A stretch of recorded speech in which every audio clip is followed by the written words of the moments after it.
Bueno, muchísimas gracias a todos. En honor al tiempo, vamos a empezar nuestro webinar del día de hoy.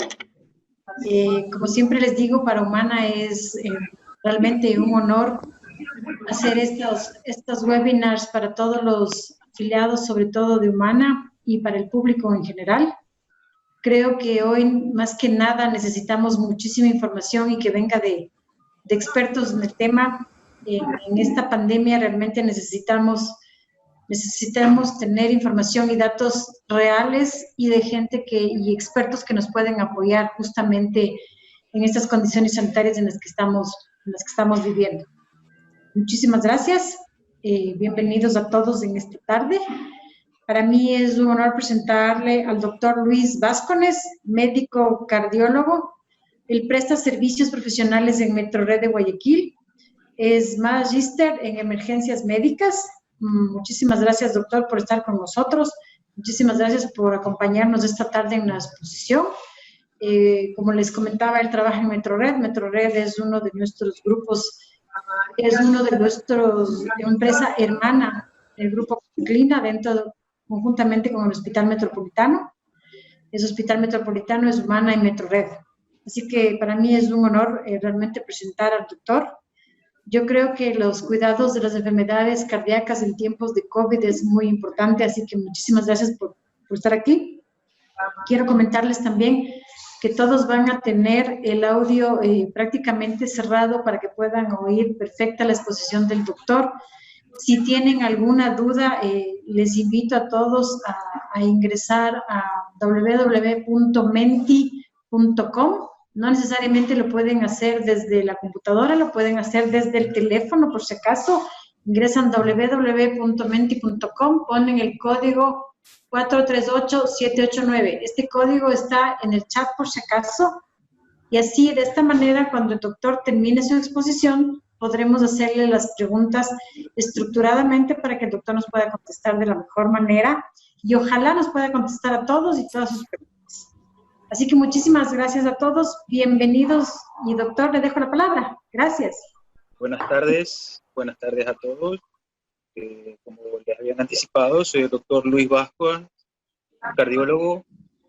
Presto mis servicios actualmente en Metrored y estoy aquí la tarde de hoy para darles a conocer los cuidados que debemos tener en pacientes que están presentando COVID, ¿verdad? Asimismo, los pacientes que no estén presentando COVID, no hayan sido infectados y qué cuidados debemos de tener ante una posible pandemia que pueda traernos esta enfermedad, ¿verdad? Para iniciar, si seguimos las diapositivas, vamos a hacer un breve resumen de lo que es el COVID, la enfermedad causada por el coronavirus SARS-CoV 2019, ¿verdad? La literatura nos narra que a finales del 2019, en el mes de diciembre, en la ciudad de Wuhan, China, comenzó una especie de brote de neumonía atípica, que es una neumonía atípica, que no es típica, ¿verdad? Como su nombre lo dice. La sintomatología no era típica de las demás neumonías que conocemos, ¿verdad? Y crecía de una manera exponencial. Para que tengan una idea, no de uno día a diario, 2 al día siguiente, no, 1, 5, 9, 15, cada vez eran más, ¿verdad? Entonces, comenzó a estudiarse este virus en todo el mes de diciembre y a finales del mes de diciembre, hacia el 31 de diciembre, se descubrió un nuevo coronavirus que estaba afectando a esta población, ¿verdad? Y era el causante de las neumonías atípicas y de las tasas de letalidad altas que se daban por este motivo. El tiempo transcurrió y a mediados de enero la ciudad de Wuhan fue totalmente aislada, ¿verdad? Para impedir que este virus se siga propagando por el mundo. Más por las migraciones, ¿verdad? Antes de cerrar ya el virus había salido de las fronteras de Asia, ¿verdad? Hacia todo el mundo. Más el 11 de marzo de 2020, la Organización Mundial de la Salud declaró a esta enfermedad como una pandemia. ¿Qué es una pandemia? Es una enfermedad que afecta a una gran población, ¿verdad? A casi todos los países a nivel mundial, ¿verdad? Algo muy llamativo de este virus es que la tasa de letalidad, pacientes que van a morir por COVID-19, es un poco más baja que los que padecen influenza, que los que padecen la gripe común, ¿verdad? Mas no así su virulencia, su capacidad para infectar, ¿verdad?, a otros individuos. Es mucho más rápida, es fácil propagable, ¿verdad? Eso era lo que diferenciaba a otros tipos de coronavirus, ¿verdad? Entonces, cuando se descubre este brote de epidemia en Wuhan, ¿verdad?, se asoció con la ingesta de proteína animal en un mercado de la provincia de Hubei, ¿verdad?, donde se propagaban toda una serie de proteínas animales que hasta cierto punto en nuestro medio no los conocemos, ¿verdad?, no los consumimos, más la cultura de ellos permitía que ellos se alimentaran de estos animales, ¿verdad? Y básicamente el murciélago gigante y los pangolines están asociados a este tipo de epidemia, ¿verdad? Lo que se conoce en medicina una zoonosis, cuando pasa una enfermedad del animal no humano al humano. Algo que ustedes de pronto ya saben, ¿verdad? Pero para recordarlo un poco, la persona que está infectada por el COVID, ¿cómo contagia a otra persona, verdad? La persona tose, estornuda, habla, ¿verdad? Produce secreciones, en este caso del tracto respiratorio, el aparato digestivo, ¿verdad? A lo que habla. Estas secreciones, este flush, van a entrar en contacto con el aire, el medio ambiente, y si está una persona a menos de 1.5 de distancia y está con la T de la cara, ¿verdad?, los ojos, la nariz y la boca en contacto, este virus va a entrar al sistema de la otra persona. Entonces, como medida de protección que más adelante hablaré, es en estos tiempos de pandemia a toda persona, no solamente a personas que tengan enfermedades cardiovasculares, ¿verdad?, sino para disminuir que otra persona se pueda contagiar, hay que cubrir esta T de la cara, ¿verdad? Con mascarillas, lentes y otras cosas más, ¿no? Porque es aquí donde va a ingresar el virus y la persona receptora se va a contagiar, ¿verdad? Y va a adquirir la enfermedad, el COVID-19, que es causada por el SARS-CoV-19. Hasta la semana pasada teníamos cerca de 17.000 casos en Guayas, la provincia que primero se vio afectada por el COVID, y hasta la semana pasada se reportaban 1.643 muertes. Al día de hoy, esta semana, superamos ya los 17.000 infectados, ¿verdad? A nivel de Ecuador, 73.382 con 5.282 muertes. Y a nivel mundial, 14.300.000 con cerca de 600.000 muertes. Esto hasta la semana pasada. A nivel mundial, sé que el día de hoy se han reportado más de 15 millones de contagios, ¿verdad? Y superamos ya ampliamente las 600.000 muertes.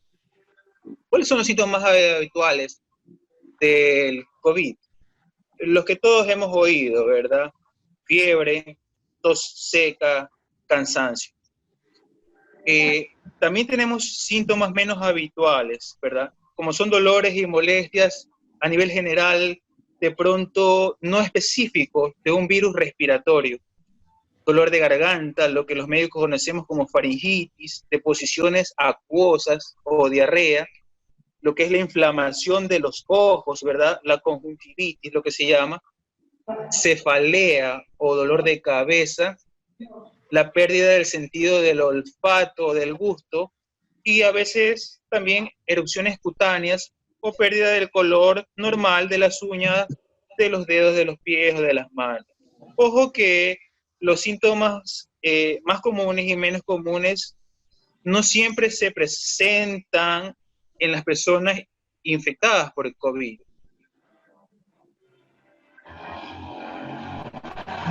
La siguiente diapositiva.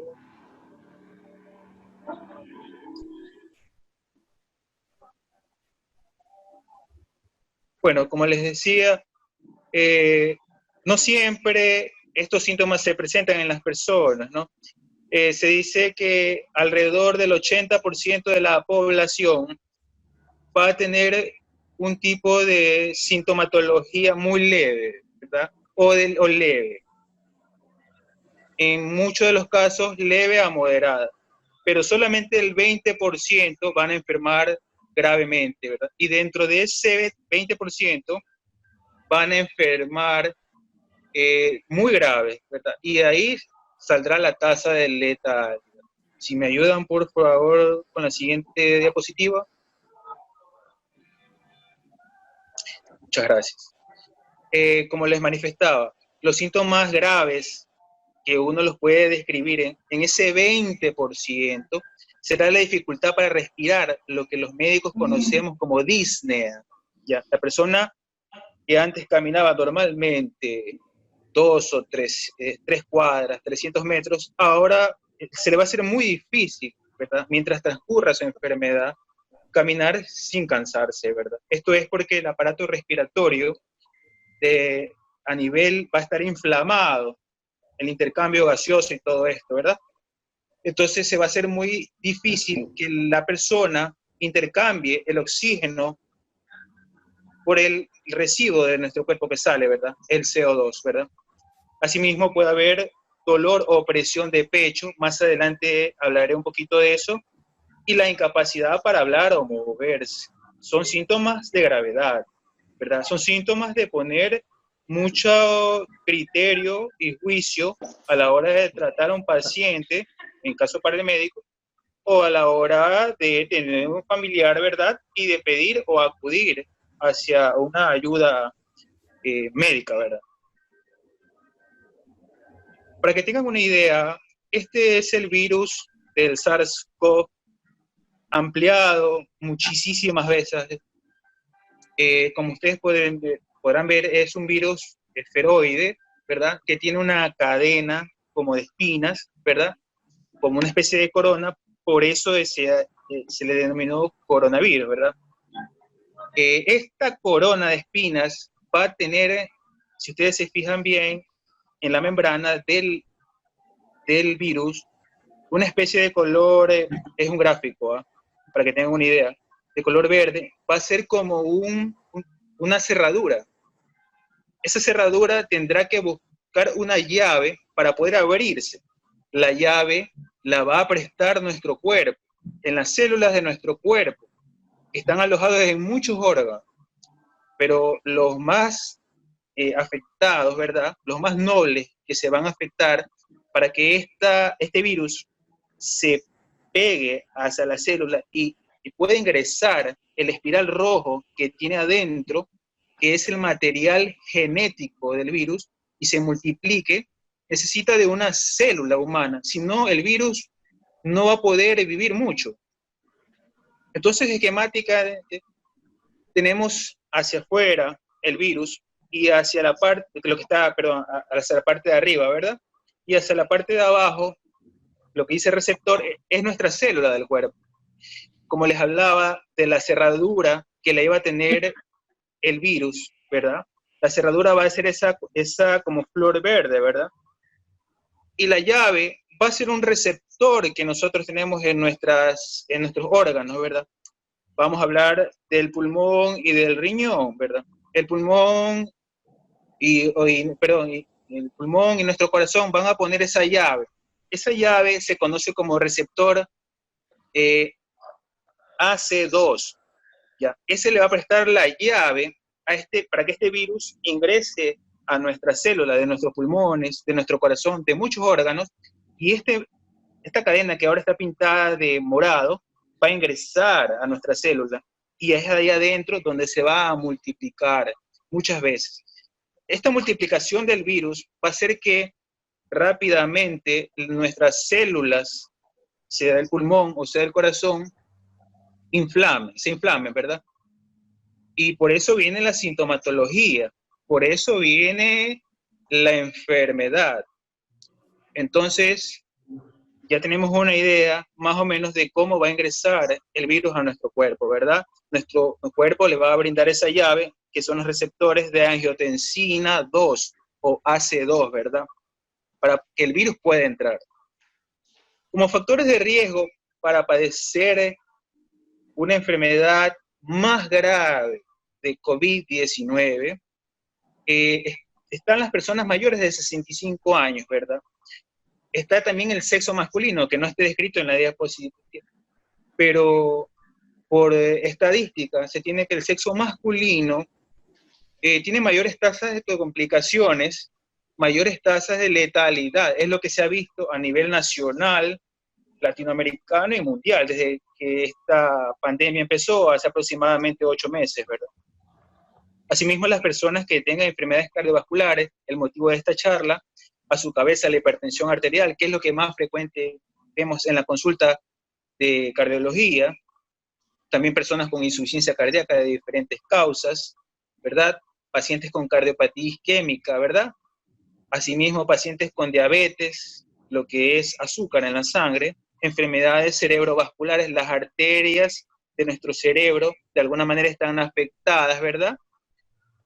Enfermedades pulmonares, recordemos que este es un virus que ataca principalmente al pulmón y al corazón, ¿verdad? Si tenemos un paciente con una enfermedad pulmonar obstructiva crónica, las más frecuentes, ¿verdad? El enfisema, lo que es la bronquitis crónica, enfermedades que inflaman por sí el tracto respiratorio, va a ser una persona más vulnerable, ¿vale?, a padecer una gravedad por esta enfermedad, ¿verdad? Asimismo, las personas, los enfermos renales crónicos, se hacen diálisis, ¿verdad? Van a tener una tasa de gravedad más elevada, ¿verdad? La obesidad, el tabaquismo y las enfermedades neoplásicas, ¿verdad? El cáncer, ¿verdad? Porque el cáncer también genera una inmunosupresión, ¿verdad? ¿Qué es lo que se debe tener en cuenta cuando una persona sufre de hipertensión arterial y está con COVID, ¿verdad? Primeramente, la persona que está enferma de hipertensión arterial y que padece COVID no siempre va a complicarse. Ya les hablé que era una pequeña tasa, mayores de 65 años, que se complicaba, ¿verdad? Que esta enfermedad así los hacía más vulnerables, ¿verdad? Pero ¿qué es lo que debe saber un hipertenso? Primero que todo, hipertenso debe o debería estar controlado. Mantener unas cifras de presión menos de 130/80, que es el límite para que la presión no nos haga daño a nuestros órganos internos, ¿verdad? Nuestros órganos diana, como son cerebro, corazón, riñón, ¿verdad? Asimismo, un hipertenso debe tener una dieta hiposódica, baja en sal, ¿verdad? Para que la presión no se eleve. ¿Qué quiere decir hiposódica? Baja en sal, como les dije, porque al ingerir menos sal, ¿verdad?, la sal retiene agua y líquido, ¿verdad? Y eso hace que la presión se eleve. Por eso es que a muchos de nuestros pacientes, a todos, les mandamos a comer, que son hipertensos, claro, bajo ingesta de sal. Mantener un peso adecuado, hacer un ejercicio físico aeróbico, por lo menos 30 a 40 minutos diarios, 5 días a la semana, para mantener un peso adecuado, ¿verdad? Y ojo que en las personas hipertensas, muchas, por no decir la mayoría, utilizan ciertos tipos de fármacos, ¿no? Los IECA o ARA2. ¿Cuáles son los fármacos IECA? Son los fármacos terminados en pril, el enalapril,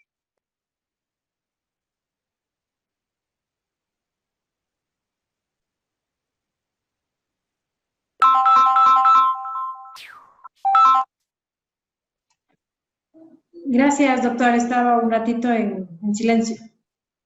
Sí. Estoy de nuevo conectado. Sí, ahorita sí, estaban en personas hipertensas que utilizan medicamentos terminados en IECAS. Ok, gracias.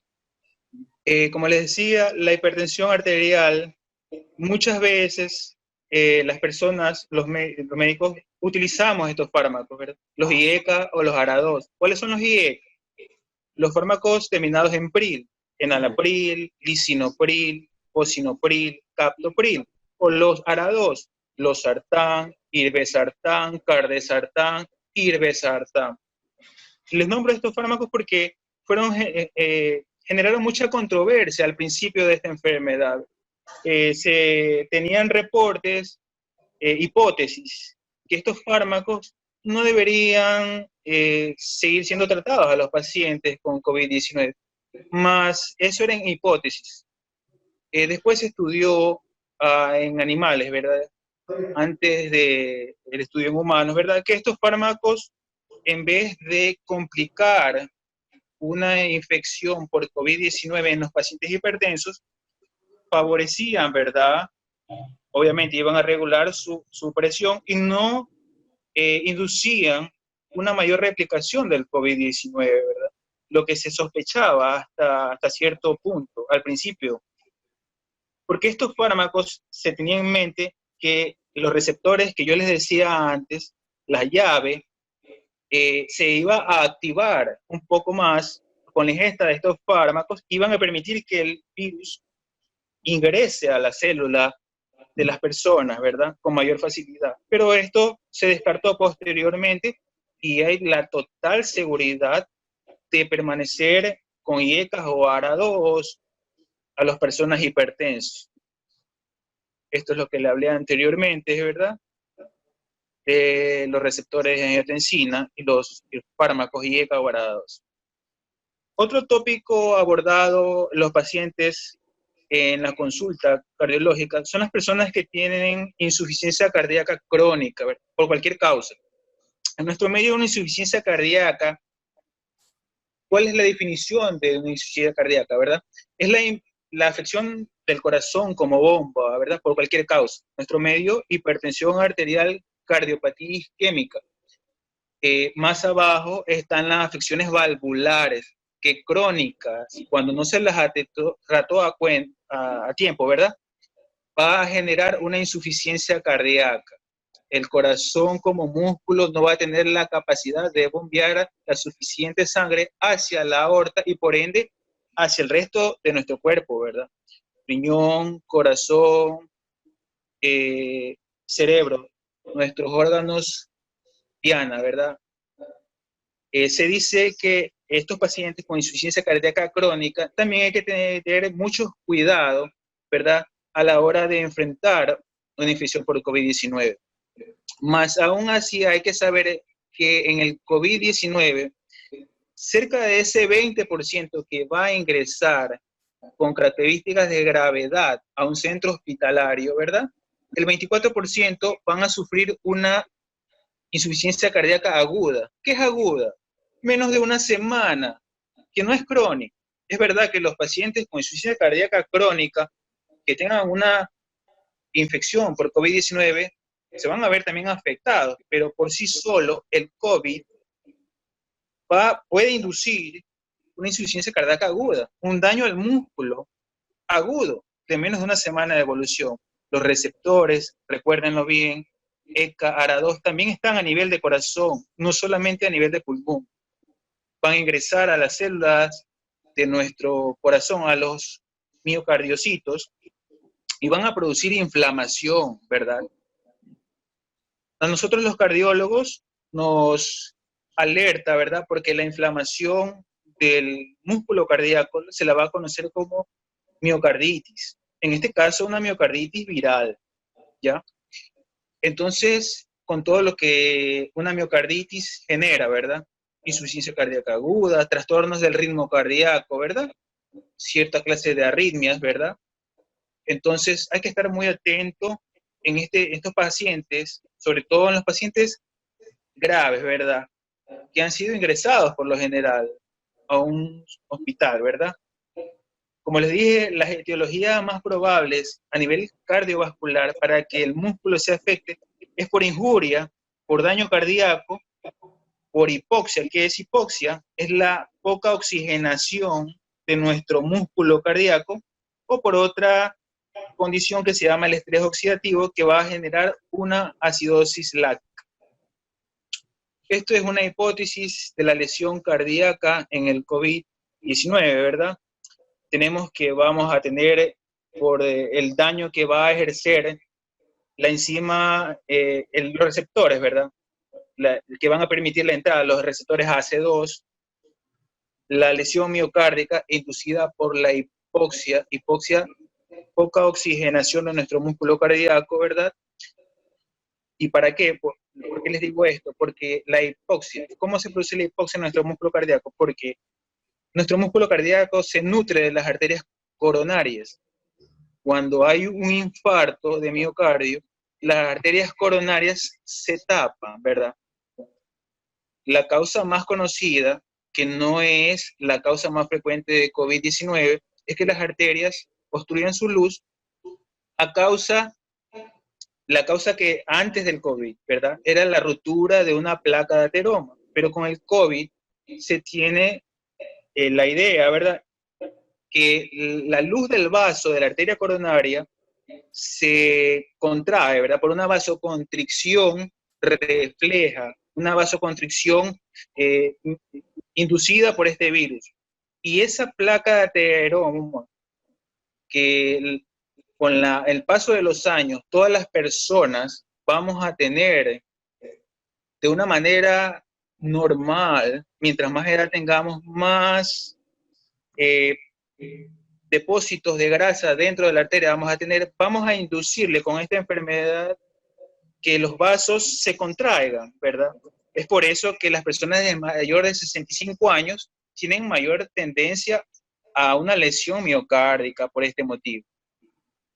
Entonces, los médicos tenemos que estar muy alertas. Más adelante vendrá una gráfica, ¿verdad?, de por qué en los pacientes con COVID-19,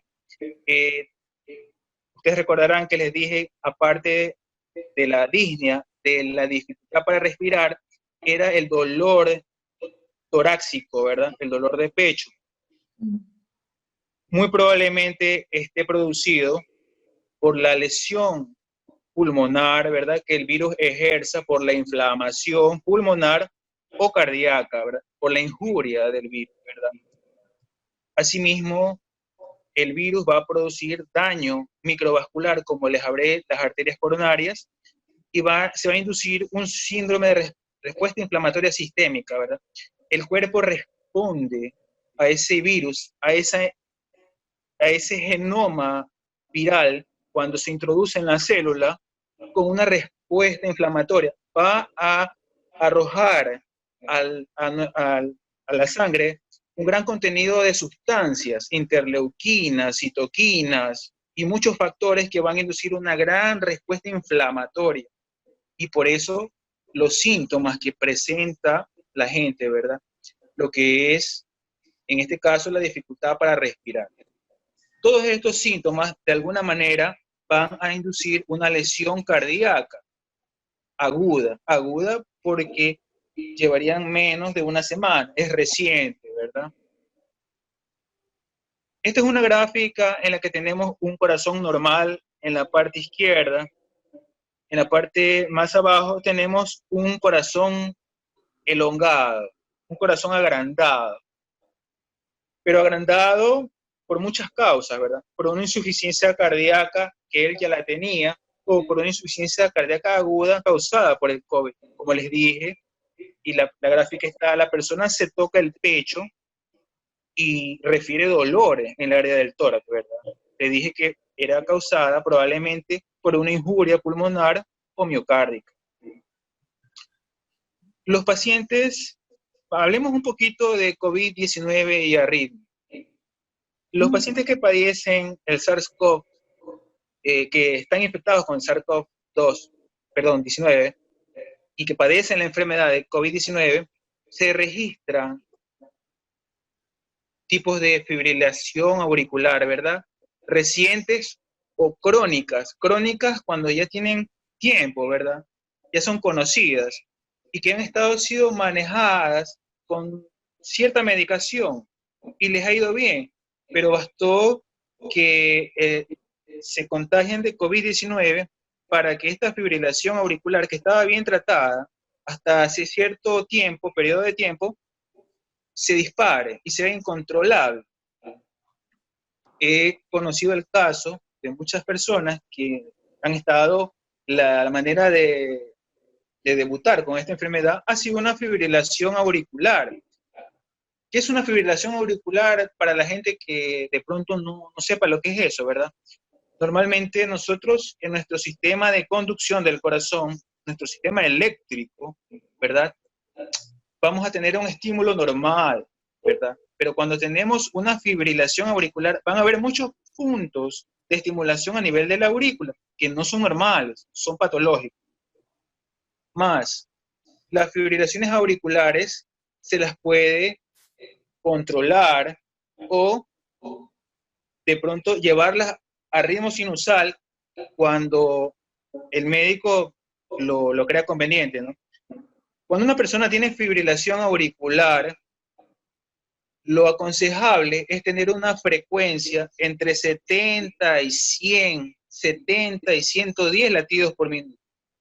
Pero cuando una persona está enferma de COVID-19 por la inflamación, por la injuria del virus, por la fiebre, por las sustancias que se vertían a la sangre, ¿verdad?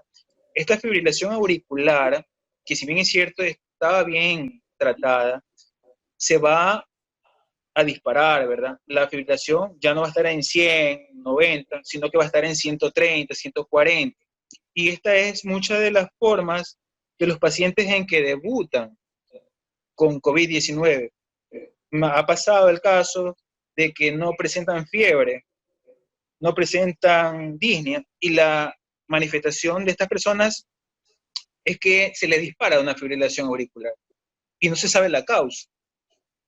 Entonces, mucho a las personas también que padezcan esta arritmia y que no sepan o que no hayan tenido de pronto sintomatología característica del COVID y que las enfermedades cardiovasculares se disparen estando bien tratadas hasta cierto punto, ¿verdad? Esto para que, tocando la fibrilación auricular. Asimismo, está descrita en la literatura las bradiarritmias. ¿Qué son las bradiarritmias? Son arritmias. Arritmia es falta de ritmo, ¿verdad? Que el estímulo cardíaco no vaya por la vía normal, ¿verdad? Sino que vaya por otra vía. Brady es lento. Entonces tenemos un ritmo lento que no va por la vía normal, ¿verdad? Entre las enfermedades de bradiarritmia que se han descrito en el COVID-19, ¿verdad? Son los bloqueos cardíacos. ¿Por qué? Está descrito en lo que se sabe de esta enfermedad que es nueva, ¿verdad? Que las miocarditis, como les dije, van a afectar al músculo, van a producir dolor, hipoxia, pero también van a producir cambios eléctricos, ¿verdad? Está dentro de esta descrito, ¿verdad? Esta patología, los cambios eléctricos, bloqueos y todo lo que nos haga latir de una manera patológica, menos de 60 por minuto, nuestro corazón, ¿verdad? Puede ser la manera de debutar en un paciente con COVID-19 que tenga o no tenga la sintomatología característica. Asimismo, taquicardia ventricular, ¿verdad? Taquicardia ventricular sostenida o no sostenida. De pronto ya al final habrá una serie de preguntas, me preguntarán qué es sostenida o no sostenida. Pero quería llegar a ese punto, ¿verdad? Esto es un electrocardiograma, ¿verdad? Es un registro eléctrico que se expresa en un papel, ¿verdad? ¿Y por qué lo puse ahí como foto? Para tocar un tópico de un fármaco que creó mucha controversia al inicio, como es la hidrodoxicloroquina. La hidrodoxicloroquina es un antipalúdico muy conocido, ¿verdad? Un antimalárico, un fármaco que se utilizaba para tratar la artritis reumatoide o el lupus eritematoso. Hasta la vez de hoy todavía se trata, ¿verdad? Pero ¿cuál es la particularidad de este fármaco? ¿Qué es lo que hace este fármaco en nuestro cuerpo? Este fármaco va a disminuir la formación de los complejos antígenos ELA. Nuestro cuerpo va a reconocer la injuria del virus, ¿verdad? Y va a decir los linfocitos T, les va a decir, aquí algo está pasando, ¿verdad? Entonces hay que bloquear ese agente, ¿verdad? Y los linfocitos T van a reconocer este estímulo, ¿verdad? Y van a hacer que se bloquee este tipo de sistemas, ¿verdad? Entonces, eso es lo que hace la hidroxicloroquina, ¿verdad? Como les dije, estaba indicado para este tipo de pacientes. ¿Cuál es la particularidad de la hidroxicloroquina?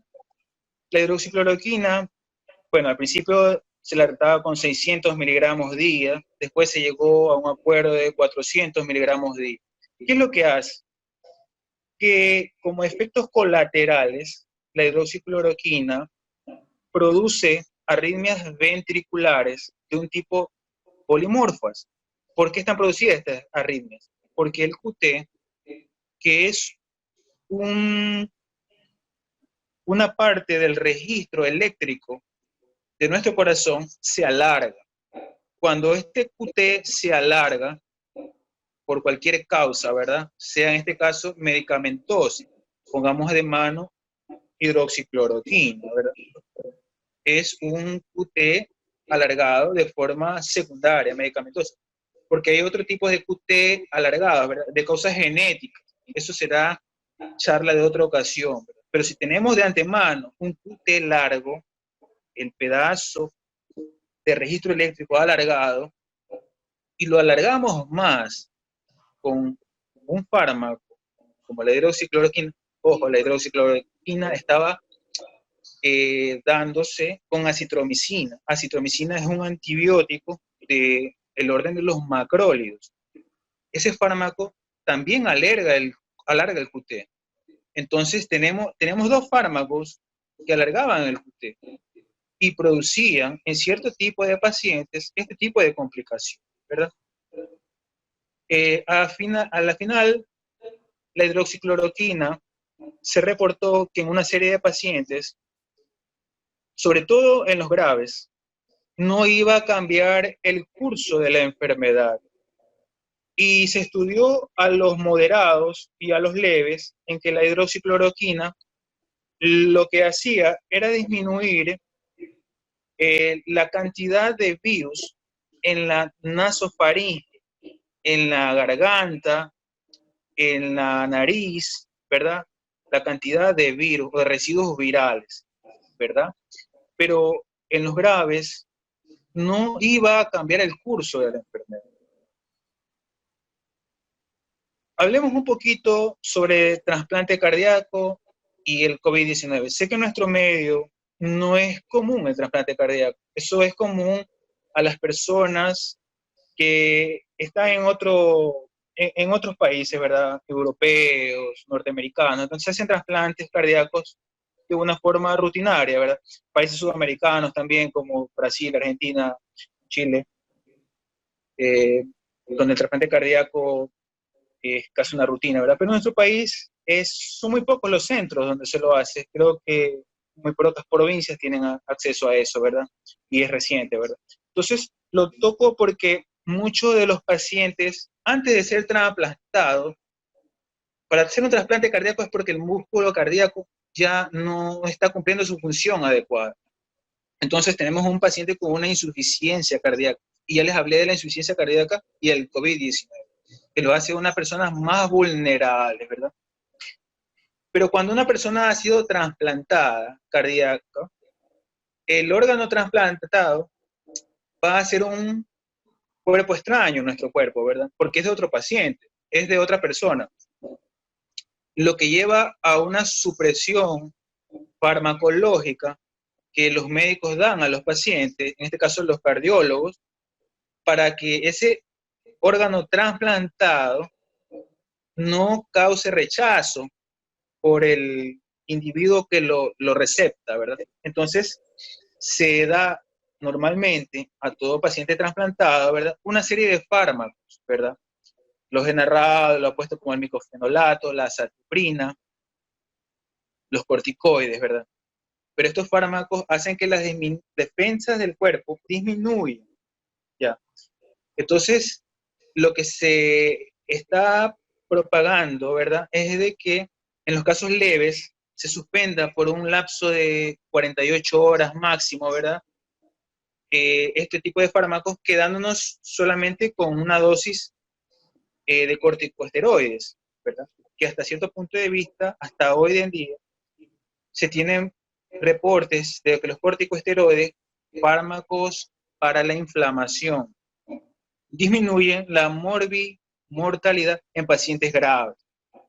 Y habrán escuchado ustedes casos de que la dexametasona, que es un glucocorticoide, una variedad de corticoides, tiene efectos eh, muy recomendables a aquellos pacientes graves, ¿verdad?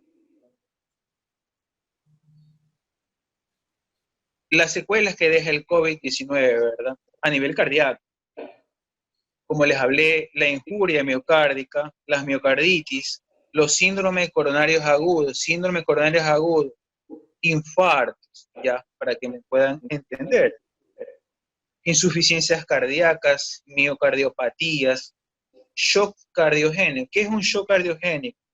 Cuando el corazón como músculo se vio afectado, ¿verdad? Se dañó. Algo pasó y este músculo ya no es capaz de bombear adecuadamente de una manera súbita. Causa un shock. El paciente se va a hipotensar, la presión va a caer. También asimismo está reportada como una enfermedad tromboembólica. ¿Qué es trombo? Un coágulo. Embólico. El trombo viaja, ¿verdad? Como les decía, es una enfermedad que afectaba a pulmones y a corazón. Se van a producir trombos no solo a nivel pulmonar, en las arterias pulmonares, sino en el corazón derecho, corazón izquierdo. Entonces podemos tener una tromboembolia a todo nivel, no solamente pulmonar, ¿verdad? Arritmias ventriculares por QT largo, que ya hablé. Pero, ¿qué es lo que se tiene que saber, verdad? Cuando una persona tiene mayor riesgo, cuando tiene una enfermedad cardíaca y mayor riesgo de contraer, ¿verdad? Que la persona presente síntomas graves, ¿verdad? Dolor de pecho, ahogo, ¿verdad? Sin acaso también tener problemas cardíacos, ¿verdad? Porque una persona no puede ser cardíaca y presentar estos síntomas, y son síntomas de gravedad, ¿verdad? Se dice que el 40% de las personas hospitalizadas en los Estados Unidos presentaron algún tipo de cardiopatía por COVID-19. Como les dije, el coronavirus puede afectar al corazón y de esta manera hace que el músculo trabaje más que lo que normalmente trabajaba, ¿verdad? Lo que va a estar causando, ¿verdad? Que las arterias del corazón, las arterias coronarias, trabajen demasiado y el corazón demande de mucho oxígeno y el corazón como tal no pueda bombear la suficiente sangre y abastecer a las arterias coronarias de la oxigenación suficiente, ¿verdad? Lo que sí tiene un desbalance de oxígeno, ¿verdad? También es difícil en las personas afectadas del virus, porque son personas mayores también y tienen un sistema inmunitario más débil que las demás. Ahora, una manera de cómo no propagar el virus, cómo protegerse de las personas, como todas las conocen, ¿verdad? Y la hemos aplicado a nivel de nuestro país, ¿verdad? Y de todo el mundo. Lavarse las manos, permanecer alejado de toda persona que esté enferma, ¿verdad? O si vamos a estar en contacto con una persona enferma, tomar las precauciones, ¿verdad? Recuerden la T de la cara que les hablé, proteger bien esa zona, lavarse las manos, porque podemos llevar el virus de nuestras manos a nuestros ojos, nuestra nariz, ¿verdad? Sin darnos cuenta, ¿verdad?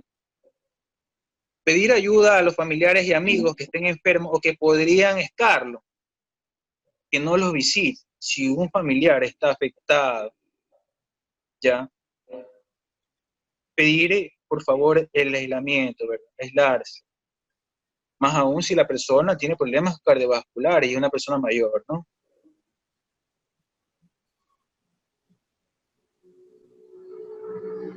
Permanecer siempre a 1,5 metros de distancia, ¿verdad? Para reducir el contagio, ¿verdad? Salir lo menos posible de casa, ¿verdad? Por eso el quédate en casa, para que no se pueda transmitir el virus. Abastecerse no solamente de medicación, sino de alimentos para evitar lo menos posible salir, ¿verdad? Es fundamental también planificar las necesidades básicas, ¿verdad? Como los alimentos, el agua, los medicamentos. Los medicamentos, tenerlos para un lapso de 90 días, ¿verdad? Porque en tiempos de esta pandemia, cuando azota a una determinada población, es muy difícil de pronto adquirir esta medicación, ¿verdad? Y es fácil que se agote, ¿verdad? Entonces, estar de una dotación preparado de medicación por un mínimo de 90 días, ¿verdad? Tener a la mano desinfectantes, jabón o lo que son compuestos a base de alcohol para desinfectarnos, ¿verdad? Reducir el nivel de estrés. El estrés está muy relacionado con la alza de tensión arterial, con la insuficiencia cardíaca crónica que estaba controlada, que va a hacer que estos niveles de estrés que uno ve, ¿no? Por noticias, televisión, más si la persona es susceptible, se dispare la presión sin estar la persona enferma con COVID-19, ¿verdad? Entonces son cuestiones que tenemos que tenerla presente en una persona, ¿verdad? Si hace daño ver noticias, de pronto es mejor no ver, desconectarse de los medios, ¿verdad? Para no tener este estrés, ¿verdad? Asimismo, si una persona tiene síntomas cardíacos, insuficiencia cardíaca, chequearse con regularidad con su médico, ¿verdad? Como les hablé anteriormente, si existe dolor de pecho en un paciente que ya se sabe que tiene, ¿verdad? Y que está pasando, ¿verdad? Llamar al médico. Asimismo, si tiene dificultad para respirar, mareo, llamar al médico. Y así no sepa que tenga la enfermedad del COVID-19, hay que pedir ayuda. A veces hay que pecar de más en estos tiempos, ¿verdad? Con esto tampoco quiero decir que la población a cualquier síntoma vaya a un hospital donde hay más oportunidades de contagiarse, ¿verdad? Para eso está la telemedicina, para eso están los médicos familiares, ¿verdad? Acudir a este tipo de facultativos, ¿verdad? Para que nos puedan analizar, chequear, ¿verdad? Y contarle todo, ¿verdad? Una recomendación a todo paciente cardíaco, que no comenzar ni interrumpir ninguna medicación sin antes consultarle al médico. Porque mucha gente se deja llevar de lo que escucha, de lo que lee, y de pronto no está bien asesorado y interrumpe la medicación y de pronto se descuida de la presión arterial, de la insuficiencia cardíaca, de las arritmias que ya se las había conocido, ¿verdad? Y se dispara. Lo más importante es que la medicación sea dada con regularidad, ¿verdad? Como dije antes, de asegurarse de no quedarse sin medicación, ¿verdad? Estos tiempos son muy difíciles, que generan mucho estrés. Estrés por todo lo que se vive, por todo lo que se ve, ¿verdad? Pero con lo que quiero que sepan es que no están solos. Siempre hay alguien que sabe y que puede prestarles ayuda, ¿verdad? Lo más recomendable es que sea un médico, ¿verdad? Pues de pronto si no tenemos acceso a él, una persona que sepa de medicina, tenga fundamentos de medicina para que él nos pueda derivar a un facultativo, ¿verdad? Busque ayuda si es necesario. Permanecer en contacto con sus amigos y su familia para prestar ayuda. No aislarse de manera solitaria, ¿verdad? Más aún si uno tiene estas patologías. Entretenerse, leer, escuchar música, caminar, ¿verdad? Para que estos factores exógenos no afecten a nuestro cuerpo, ¿verdad? Asimismo, para reducir los niveles de ansiedad, ¿verdad? Bueno, les he llevado un poco de información, abarcar las causas que el COVID-19, las causas cardiológicas que produce esta enfermedad a nivel cardíaco, es muy extenso. Traté de resumir, por cuestión de horarios, esta charla, ¿verdad? Y traté los tópicos más importantes que se están dando en la consulta, no solo a nivel nacional, sino latinoamericano y mundial. Ahora vamos a abrir el foro de preguntas para que ustedes hagan sus preguntas y yo las pueda responder. No, muchísimas gracias, doctor. Muy interesante. Realmente a los que no somos doctores nos ha dejado bastante claro el tema. Les invito a todos a ingresar a www.menti.com. El código estaba en el chat, si no me equivoco. Es del 438789, y así podemos ir leyendo en pantalla todas las preguntas para que el doctor inclusive las pueda leer también y nos pueda contestar. Gracias, doctor. Aquí hay una, por ejemplo, dice: mi pareja es asmático, en ocasiones tiene dificultad para respirar y dolor en el pecho. ¿Cómo saber si solo es asma o tiene una enfermedad cardíaca? Bueno, como anteriormente lo dije, toda persona que tenía una patología de base y está siendo afectada por esta patología de base, llámese en este caso asma bronquial, ¿verdad? Estás teniendo una exacerbación de su enfermedad, se está sintiendo más dificultad para respirar y dolor en el pecho. Lo más lógico es que sea visto por un facultativo, por un médico, ¿verdad? No solo que sea cardiólogo o neumólogo, la persona que trata a las personas con patologías pulmonares, sino por cualquier médico, para que él sea el facultativo de que discrimine si es un asma exacerbado o tiene indicios o tratarse de una sospecha de COVID-19. No automedicarse, por favor. Perfecto, muchísimas gracias. Dice: en el caso de que un paciente con diabetes y estenosis severa es COVID positivo, ¿qué medicamentos podría tomar como tratamiento? La pregunta es que ya tengo conocimiento que los pacientes COVID positivo les recetan acitromicina.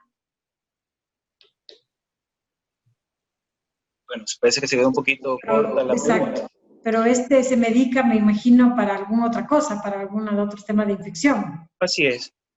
Como les hablé, los pacientes con diabetes, en este caso estenosis severa, supongo que es una válvula, no describe tampoco. Una estenosis es que una válvula no se puede abrir adecuadamente, ¿verdad? Es una afección cardíaca de cualquier válvula. Entonces hace que un paciente sea más vulnerable en COVID-19. Y la diabetes mellito es otra indicación de que un paciente es vulnerable, ¿verdad?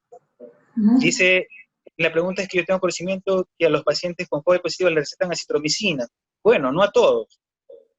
Como les dije, el 80% que padecen esta enfermedad van a cursar con síntomas leves o moderados leves, que con paracetamol, que es lo más adecuado, se puede tratar estos cuadros, ¿verdad? En pequeñas proporciones se da fármacos de un poco más de espectro, ¿verdad? Paracetamol, acitromicina, corticoides y otras cosas para tratar, ¿verdad? Dependiendo de la gravedad. Pero a los pacientes que estén COVID positivo, no siempre se receta acitromicina. Eso no es real. No a todo paciente que tenga COVID positivo es que yo tengo que darle acitromicina. Solamente a los pacientes que lo ameriten, ¿verdad? Ok. Muchísimas gracias por la respuesta. También pone: si uno sale a realizar una gestión, ¿qué tiempo existe para decir que estamos contagiados o no? Bueno, la literatura habla de 48 horas hasta 14 días de que una persona haya sido receptor, se contagió de alguna manera hasta que presente síntomas, ¿verdad? Como les hablé, los síntomas comunes y los menos comunes, pero de 2 a 14 días. Perfecto, muchísimas gracias. Dice, doctor, soy paciente con CIAT 3 centímetros sin cierre. Usted es el doctor, no lo entiendo. Y una posible hipertensión pulmonar alta. ¿Soy altamente vulnerable? Así es, porque una comunicación interauricular van a estar comunicadas por un agujero que existe en el tabique interauricular, ¿verdad? Y este tabique interauricular va a hacer que la sangre pase de la aurícula izquierda hacia la derecha. La aurícula derecha va a comunicarse con el ventrículo derecho y por ende con el pulmón. En la aurícula izquierda la presión va a ser más alta que en la aurícula derecha. Entonces, al existir esta comunicación, la presión a nivel pulmonar, que es de la aurícula derecha, donde debe ser más baja, va a aumentar. Y esto la hace una paciente vulnerable, claro que sí, porque va a tener una hipertensión pulmonar, ¿verdad? Y es una causa también de vulnerabilidad ante este virus. Perfecto, se va a tener que cuidarse. Dice, me suelo marear, sobre todo al hacer movimientos bruscos. No sé si tengo alguna afección cardíaca, me dijeron que tengo hipertensión, ¿estoy en grupo de riesgo? Bueno, antes que nada, no todo mareo es cardíaco. Al hacer movimientos bruscos, de pronto el mareo puede obedecer a muchas causas, ¿verdad? Cerebral, del oído, a veces también cardíaco. ¿Cómo saber si usted tiene una afección cardíaca? Acudiendo a un facultativo, ¿verdad? El facultativo la chequeará, le hará pruebas, la auscultación, tomará un electrocardiograma, ¿verdad? Y ahí le va a decir, ¿sabe que tiene un problema cardíaco? ¿Y cómo saber si tiene hipotensión? Hipotensión es presión baja. Sistólica, por ahí, menos de 100, 90, y que cause sintomatología. Ok, perfecto, gracias. Soy paciente con prolapso de válvula mitral. He tenido tos seca desde hace unas 2 semanas. Hoy a través de telemedicina me enviaron a realizar un examen de tórax y sangre para saber si hay algún problema infeccioso. Me imagino que con los resultados está preguntando algo. Bueno, está bien. Un paciente con prolapso de válvula mitral es cuando la válvula se desplaza hacia otra cavidad, ¿verdad? Hace que un paciente no siempre sea vulnerable. Si el prolapso valvular mitral produce una insuficiencia mitral importante, y esta insuficiencia mitral causa una insuficiencia cardíaca importante, lo hace un paciente vulnerable. Porque los pacientes con prolapso de válvula mitral, es común, cuando uno hace un ecocardiograma, una ecocardiografía, toparse con un prolapso de válvula mitral y no estar enfermo. Lo que se hace en un paciente con prolapso de válvula mitral es observación, ¿ya? Nada más. Hay que, si tenga tos seca de unas 2 semanas, tiene que también ser chequeado por un facultativo, ¿verdad? Porque no toda tos, echémosle la culpa al COVID tampoco. Hay que saber discriminar, ¿verdad? Me enviaron a hacer un examen de tórax, supongo que ha de ser una radiografía o una tomografía, claro, para investigar si esta causa es pulmonar, ¿verdad? Pero tiene que ser verificada por un facultativo, ¿verdad? Asimismo el examen de sangre, ¿verdad? De acuerdo. Gracias. Dice, ¿qué tiempo tiene una persona hipertensa que se contagia y se olvida o no tiene a mano su medicación para que no se complique más su estado de salud? Bueno, como les dije, las personas hipertensas se van a contagiar en el mismo lapso, ¿verdad? El virus va a incubar de 2 a 14 días y ahí se va a expresar con los síntomas, ¿verdad? Ahora, ¿qué?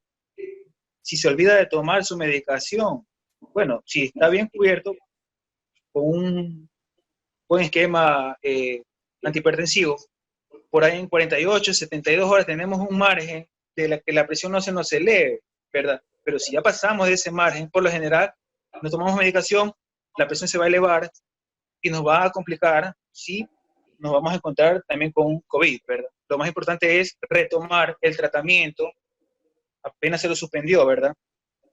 Y si no lo recuerda, ¿verdad? Contactar con su médico para ver qué medicación estaba tomando para la presión. De acuerdo. Dice, doctor, gracias por esta importante charla.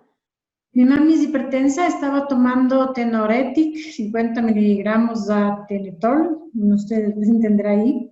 Sí, En Ecuador no encontramos, el sustituto disponible que hay es de Actavis. Me imagino que le pregunta si es que ese será el correcto sustituto, más o menos.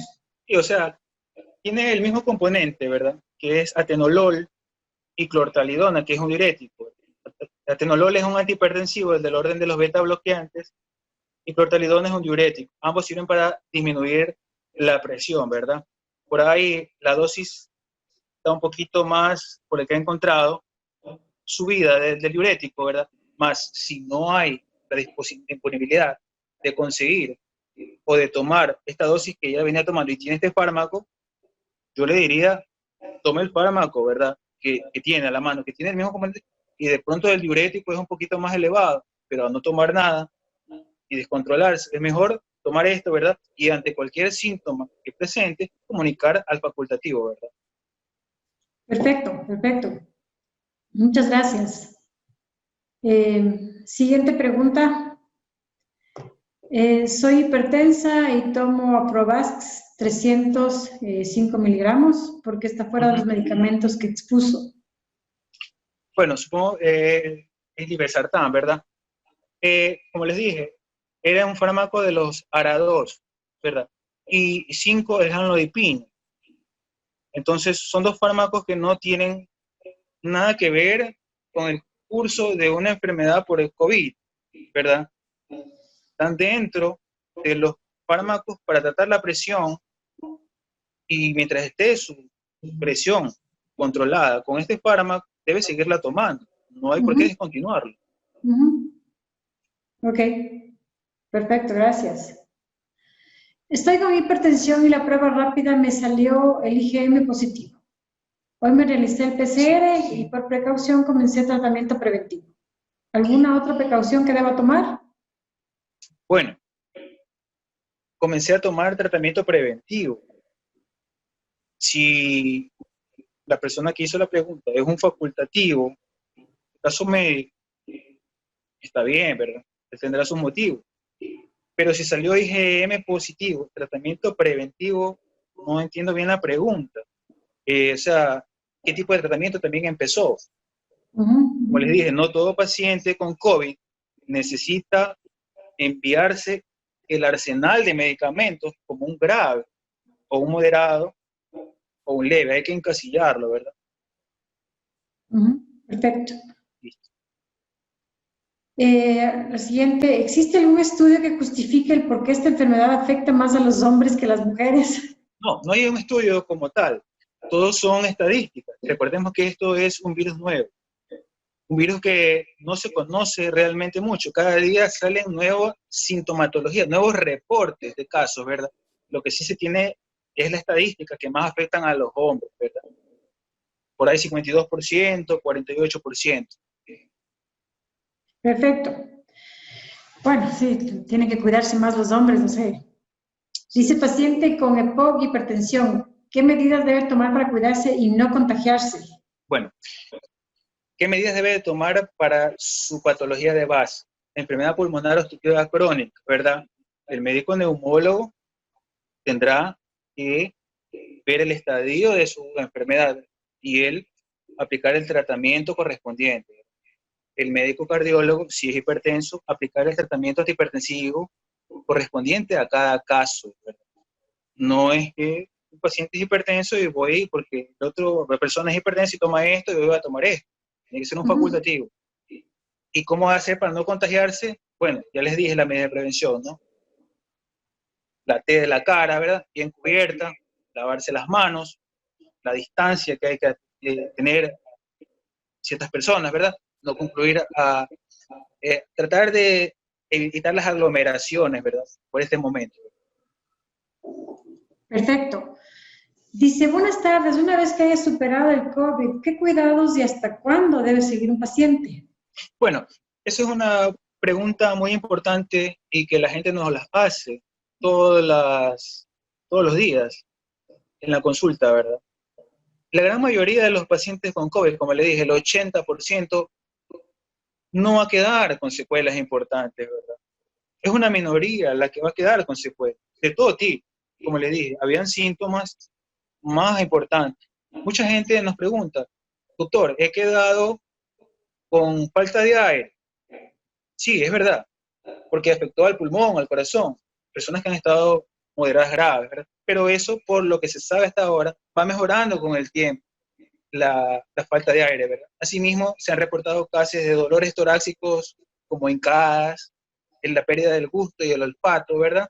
Se va recuperando poco a poco. Hablar de tiempo es muy poco probable porque tenemos poca experiencia realmente en el país y en el mundo, ¿verdad?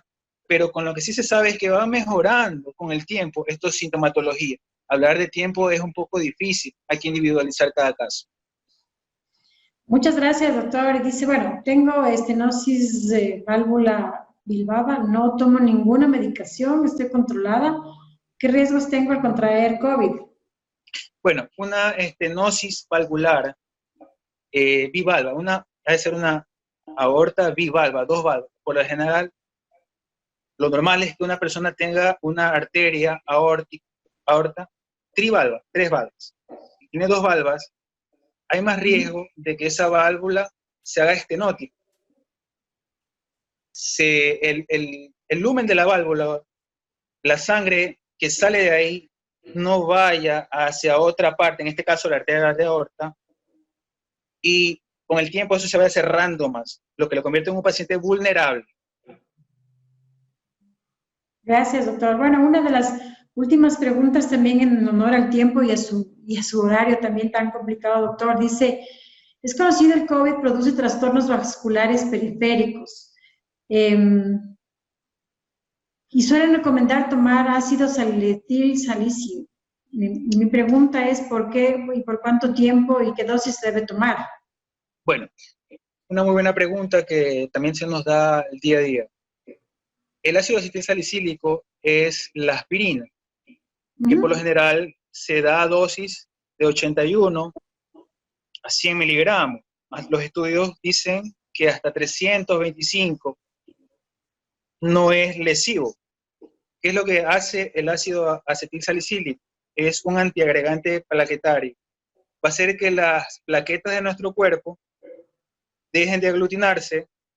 Había dicho que esta una enfermedad que traía riesgo aterotrombótico, ¿verdad? Trombos que viajaban. De alguna manera la aspirina va a disolver aquel coágulo para que este coágulo viaje hacia el exterior, ¿verdad? ¿Por cuánto tiempo? Bueno, eso es una muy buena pregunta. El médico, como lo repito, que está chequeándolo al paciente, sabrá discriminar hasta cuándo, de acuerdo al riesgo y de acuerdo a las valoraciones de exámenes que tengamos a la mano. Perfecto, doctor. Yo quiero agradecer muchísimo su charla y no sé si es que nos puede dar algunos consejos ahora a ustedes, a los quiteños, que estamos nosotros empezando. Fueron tiempos muy difíciles en el mes de marzo, abril, parte de mayo. Para los que recién se conectan, yo soy un médico guayaquileño, viví la pandemia y todo su apogeo, se vivieron tiempos muy difíciles, pero ventajosamente lo supimos controlar y poco a poco lo estamos superando. Es verdad que hay contagios, pero se ha reducido mucho la propagación, sobre todo en la ciudad en la donde vivo, Guayaquil, ¿verdad? Porque la gente adoptó conductas muy importantes, ¿verdad? El quédate en casa, el aislarse, el usar mascarilla, el no concurrir donde haya demasiada gente. ¿Por qué? Porque vivimos en carne propia lo que pasó en marzo, abril y mayo. Una población que de pronto nos sacó intempestivamente de nuestra rutina y nos puso cosas muy duras. Tomamos en cuenta mucho eso. La verdad, hoy día Guayaquil, los pacientes guayaquileños han tomado mucha conciencia. Perfecto, muchísimas gracias. El doctor nos invita a tomar conciencia también como como quiteños es muy importante, sobre todo no acudir o no aglomerarse entre las personas. Seguimos todavía con severos casos, así que es importante. Le agradezco muchísimo, doctor. Realmente para nosotros es un honor. Gracias a usted, gracias a Metrored. Cualquier cosa o consulta también pueden comunicarse con los teléfonos de Metrored. Sé que las atenciones de cardiología de Guayaquil, y corríjame si estoy mal, son de lunes a viernes de 9 a prácticamente mediodía y después de 3 de la tarde hasta más o menos 7 de la noche. Y sábados y domingos creo que es un horario mucho más restringido, creo que más es en la mañana que en la tarde. Así es, pero deberían contactarse con la agencia, ¿verdad? Para que le den los horarios. Perfecto. Muchísimas gracias. Así Pueden es. contactarse con 1-800 Okay. Metrored. Y muchas gracias a todos por estar aquí nuevamente. Y saludos. Muy buena tarde a todos. Muchas gracias.